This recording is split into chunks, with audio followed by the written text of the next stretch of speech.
All right, my friends, if you want to see a giraffe climbing up a wall, you should stay tuned.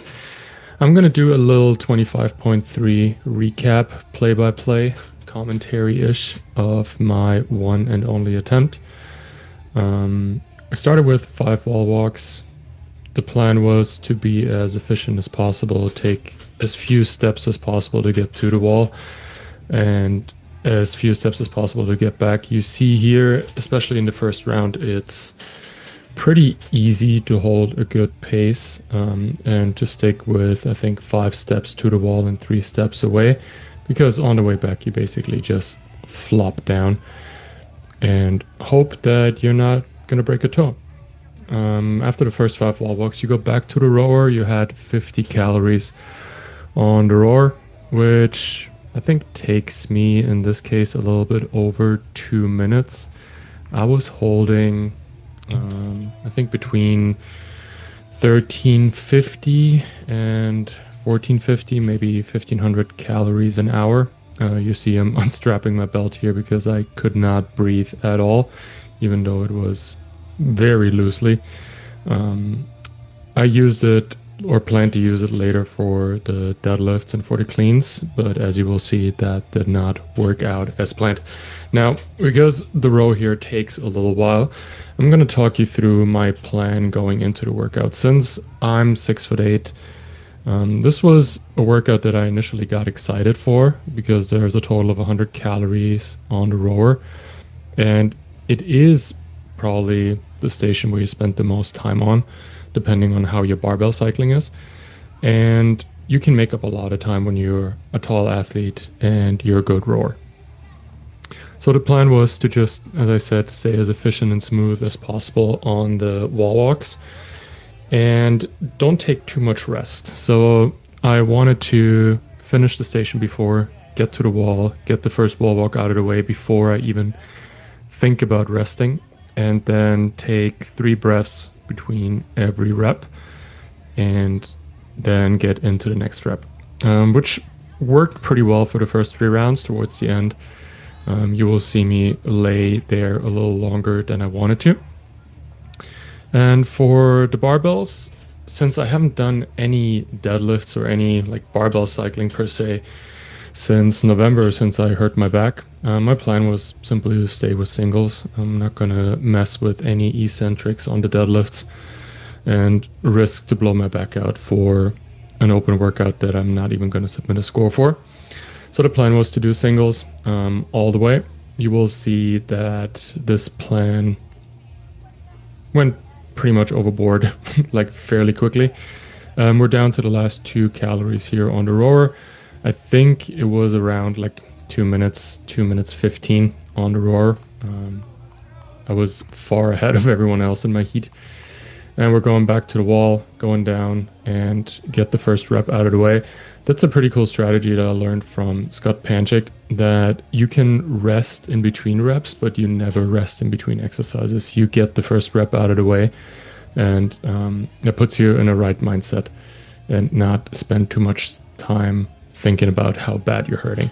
So you see here, between every rep, I take 3 breaths, stick to the 5 steps to the wall, 3 steps back. So far, everything looks still pretty controlled. Trying to get my arms out of a position where I'm taxing my shoulders too much and get some blood flowing in there. This rest was a little longer, but everything was still under control at that time. And we're going back to the deadlifts now. One thing that I probably should have done better was getting up from the floor, not do a push-up and just roll to the side to save my shoulders a little bit. But it wouldn't have made a big difference in the end. Again, now we're going to the deadlifts, 25 reps at 225. Again, I haven't deadlifted in probably 4.5 months at that point. So the plan was to just do singles in sets of 5 and then take a small rest in between. If there is like the no rep police out there, don't give me shit. I didn't want to like go into the hyperextension at the top of the rep, simply because I don't want to That's how I hurt my back the last time. So I was just, okay, stand it up as much as you can, go lock it out as much as you can without risking anything. We're at the second set of 5 at this point. I think everything looks still pretty smooth. The weight didn't feel too heavy. Doing 5 reps, shake out the legs, step back, and get back into it. At this point, I think I'm realizing that my belt is more of an hindrance than an actual help. The weight is not heavy enough that I actually need a belt to pick it up. And I think after this set, I'm actually opening it up. Yeah, loosening it up, because it was just like I couldn't breathe. And the breathing for me in that workout was more important than the little bit of support I get from the belt. You'll also see, maybe from a different angle, that I am not mixed gripping the deadlift. Also, just a cautionary measure, because I didn't want to have any like imbalances left and right, and the weight is light enough that I can just double overhand grip it, no hook grip, and just lift it up and drop it. It would be a different story if I would have to hold on to the bar and do some touch and go reps, but for just singles and dropping it from the top, double overhand is totally fine. Finishing up the deadlifts here in a solid time, I want to say. Don't think there was like too much of a rest period there. Everything was still according to the plan. Back to the wall, get the first rep out of the way. At this point, I'm all fairly breathing heavy, heavier than I wanted to, but when you come back from sickness, I think that's normal. Sticking to the 2 breaths in between reps. I was actually surprised how well the wall walks went, because in training, usually wall walks are one of my nemesis. I hate them with every ounce of my body. But what I noticed is that in training, I don't have the lines. I don't have the standard where I have to walk to and where I have to walk back. So I realized that, I'm taking a fairly long break here. That was longer than I wanted to. With the lines, it gives you a standard where you have to walk to and where you have to walk back. I think in training, when I don't have any lines, I'm walking too close to the wall and too far out again. So I might have to do that in the future to actually give myself a standard, because it was fairly easy to keep the wall walks controlled and not push too much with my arms. We're into the power cleans right now. Plan was from the beginning to do singles here. I wanted to drop the bar and like guide it down to the floor so it's not bouncing around too much. Those are all fairly,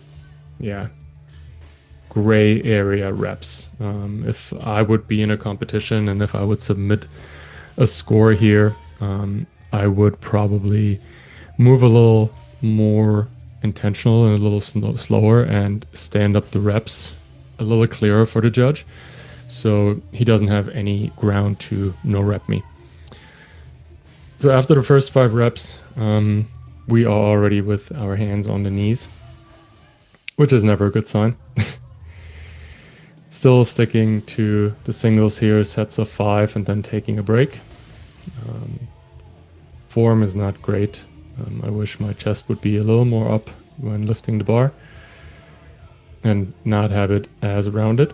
But at this point, I realized that my quads started cramping every time I lifted the bar. So I was just waiting for both quads to just cramp up. You see it here. Usually I'm trying to stretch it out a little bit. So that was not pleasant, but the weight was not an issue, I want to say. I went into this workout being a little careful because I didn't want to blow up on the wall walks. The last time there was a wall walk workout with that many wall walks in the open, I completely imploded because I just couldn't walk up to the wall anymore. So I waited for that moment, and that's why I slowed down the barbell cycling a little more than I wanted to. You see how long of a break I take here. That's that was not planned. That's half because of my quads starting to cramp up, but also I realized that my heart rate was getting way too high, and I thought I would not be able to walk up the wall anymore with a heart rate that high. So here I started crying a little bit, feeling sorry for myself. But that was also the last rep and going back to the wall. I think at this point I, trying to stretch out the quads a little bit, complaining to my judge that I'm cramping. I did not get any pity from him. He just said, keep moving, which is the right thing to do. Like, literally there is zero quad involvement in a wall walk, so there was literally no reason for me to stop. So I lost probably a good 20-25 seconds here. Once I started wall walking, everything felt fine again. Like, it would be concerning if I start taking all of a sudden 7, 8, 9 steps to get to the wall. But you can see here, so like 1, 2, 3, 4, 5. Yeah, it was a tiny extra one there. But I stuck with like 5 steps to the wall and 3 steps back throughout the whole workout, which is a sign that I could have gone way harder on the barbell because there was literally zero shoulder involvement there. Taking a couple breaths, the breaks get a little longer. But overall, I still felt good on the wall walks, honestly. Better than I expected it to. And we're done here. Going back to the snatches, I think. Yeah. Peeling myself off the floor. But I learned that I'm not going to do a push-up anymore. I just crawled up.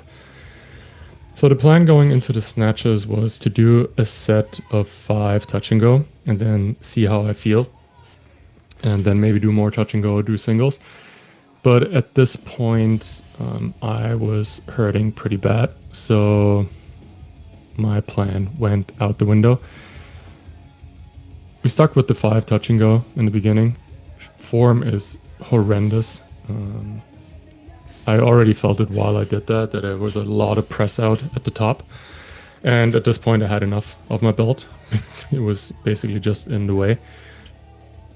And I think we kept going with singles at this point.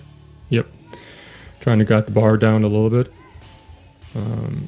That might have been a no rep because I didn't stand it up and I was walking backwards.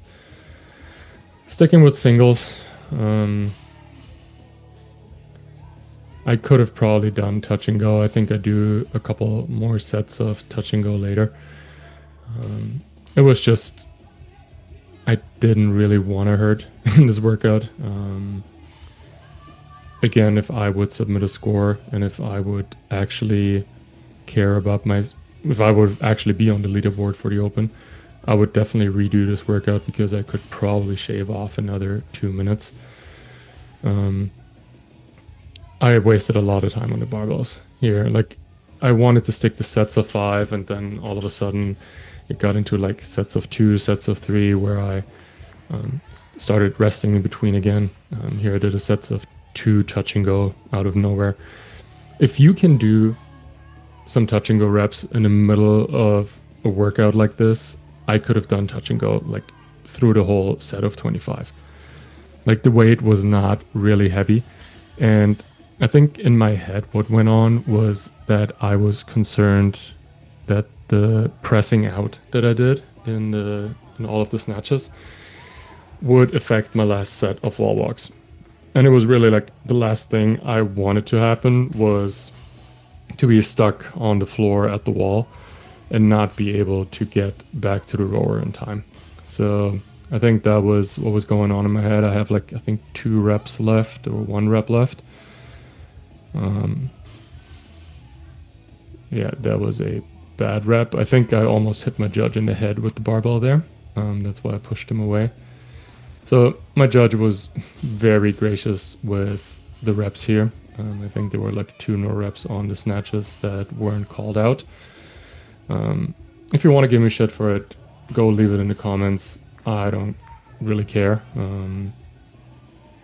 I usually move and hold myself to a very high standard when it comes to movement. So I can live with it.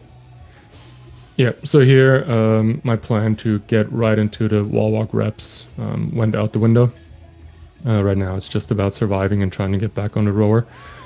The breaks get longer between reps. I think now I allowed myself to breathe 5 times, but they were still all right. You can see here that they get a little slower, that they get a little more shaky, but to be fair, those are reps 20 to 25. And for someone with those long legs and long arms,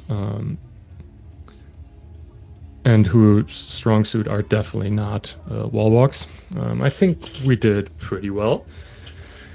Right now, it's just about surviving and getting back onto the rower. My initial goal was to finish sub 15. I think that goal was adjusted pretty quickly during the power cleans because I could see that I was not moving fast enough to get back to the rower in time. There you go. The last rep, making sure that I touched the line, peeling myself off the ground and back to the rower for the last 50 calories. You see my heat neighbor here. I think she was at 10 calories, and my competitive self-talk kicked in, and I told myself that I will not finish behind her. I will beat her on the rower. I think I took around 10 to 20 calories to actually settle back in and catch my breath. That being said, I was still holding probably 15 to 1600 calories an hour to this point. And I was not really hurting, which in retrospect makes me a little angry because that means that I didn't go hard enough in the workout before. That tells me that I could have gone way harder on the barbells and also be faster on the wall walks. Because the row, yes, it is a strong suit of mine and it doesn't tax me as much as other people, but it did not hurt bad at all to get back into the row. I think you can see now that I speed up my stroke rate a little bit. My pulls get stronger. I think I hit the 25 calorie mark at this point, and I tried to speed up a little bit. Was like ramping it up to like 1800, 1900 calories.